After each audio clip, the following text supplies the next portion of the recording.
Nicaragua es el segundo país con más embarazos adolescentes de América Latina. Ante este problema, la Organización Panamericana de la Salud recomienda apoyar programas de prevención, uso de anticonceptivos y educación sexual. Una de las razones tiene que ver con la violencia sexual.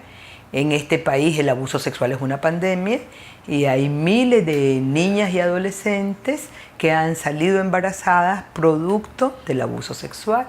Pero hay otra causa que tiene que ver con la total falta de educación sexual, tanto en el seno de las familias como en la enseñanza pública.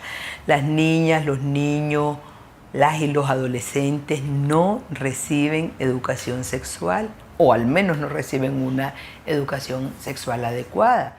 Los intentos por llevar la educación sexual a las aulas de clase no han rendido frutos. Ante la falta de acceso a programas educativos integrales, ¿cómo aprenden los niños y niñas sobre el sexo? Los niños y las niñas están aprendiendo del silencio.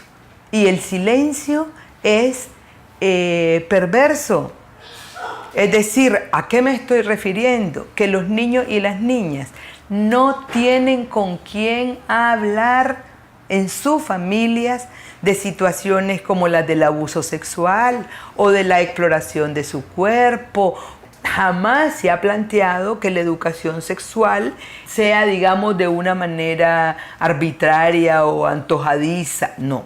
Como todo proyecto educativo, está dedicado o está orientado a la y los docentes. Es decir, así como el profesorado enseña historia, enseña biología, enseña química, pues va a enseñar educación sexual, lo que supone a su vez que este profesorado tiene que ser formado.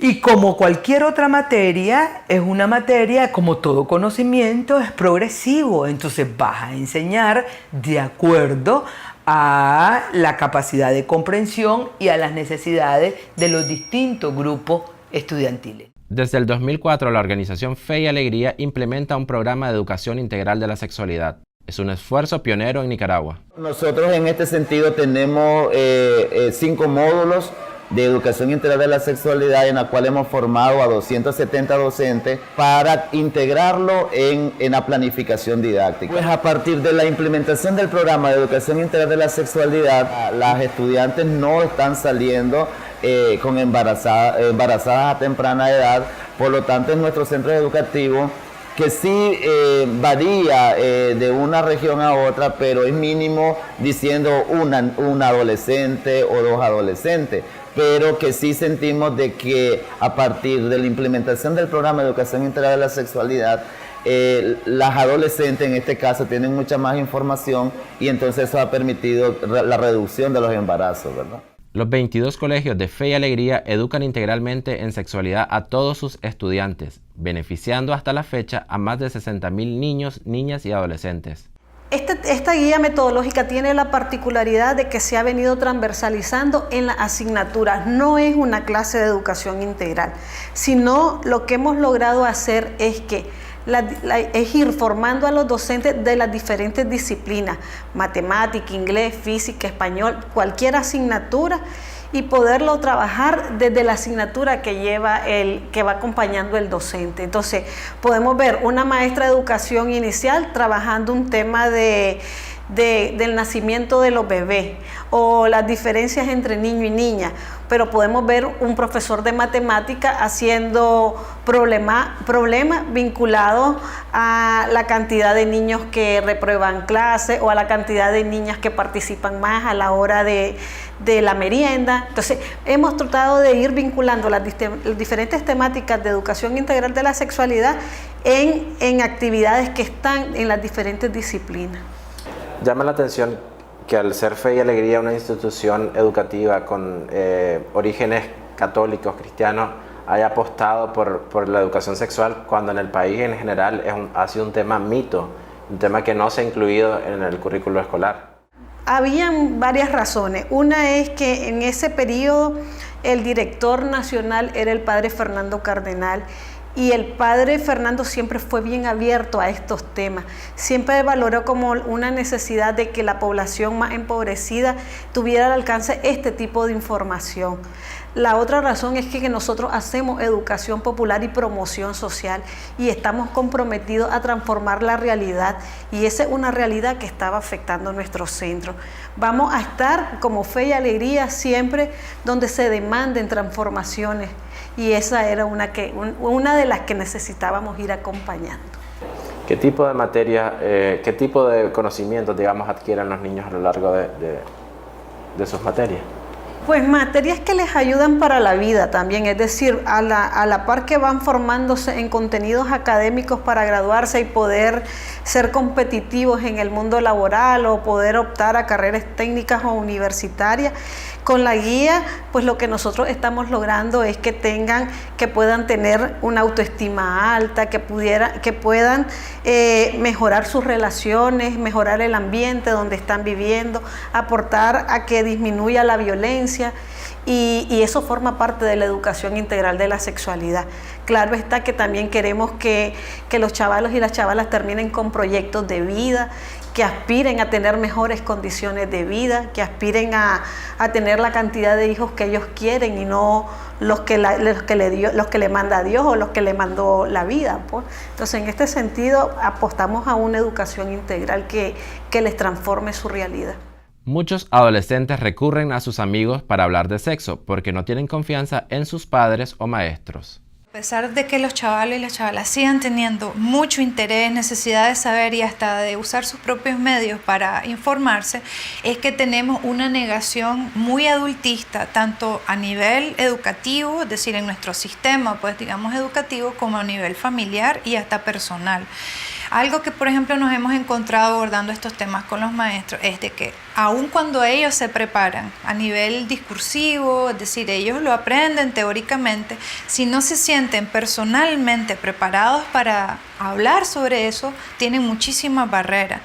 Y algo que interviene mucho también con muchos prejuicios es el tema religioso, que inevitablemente aquí, imagínate con nuestra cultura que sigue siendo dominantemente católica, entonces eso surge como algo que permea pues, los intentos legítimos pues por educar y por avanzar en esto. Tenemos muchísimos años quienes trabajamos en temas educativos, en temas también de sexualidad, de insistir en que la urgencia no solo surge por las tasas alarmantes de embarazo adolescente, sino también porque a nivel cultural tenemos una permisión social muy alta también en este tipo de situaciones, y solemos hasta compararlas con nuestros propios casos.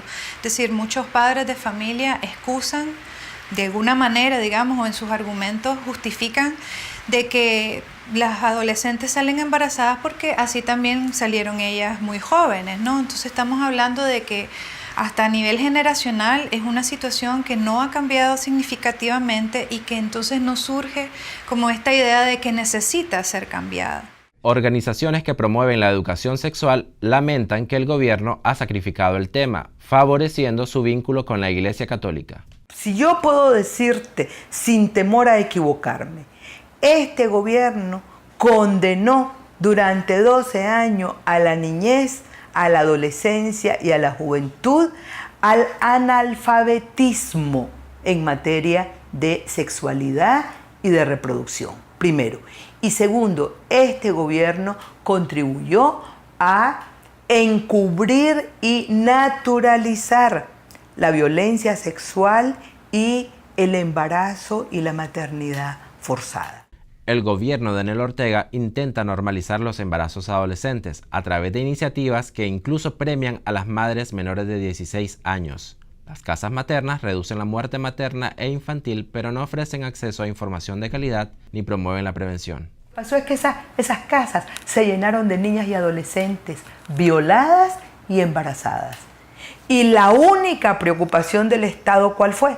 La única preocupación fue asegurar que esas niñas y esas adolescentes llevaran, pongo entre comillas, a feliz término, porque eso es una barbaridad, un eufemismo grotesco, su embarazo. Jamás investigaron, ni siquiera preguntaban en las fichas del ministerio, en las fichas que le levantaba el Ministerio de Salud, ni siquiera preguntaban cómo salió embarazada. Al final, las niñas pagan el precio de la maternidad prematura. El tener a cargo, ¿no?, a tan temprana edad una situación tan complicada para la que no están preparadas, las hace perder de vista su propia historia, como te decía, ¿no?